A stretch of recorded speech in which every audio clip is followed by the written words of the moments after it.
Hello everyone, today we are going to learn basic Autodesk Inventor 2027, how to hide dimensions. So you can create for the new part.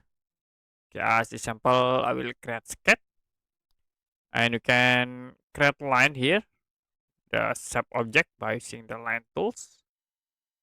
And the next we can set for the dimensions by using the dimension tools. Okay, this is for the example dimension.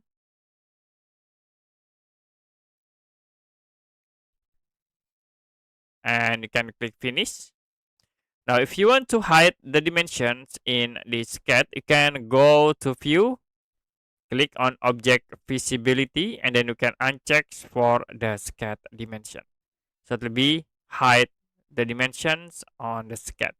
To show again, you can click view, object visibility, and then you can check sketch dimension. Okay, that's it for basic Autodesk Inventor 2027, how to hide dimension.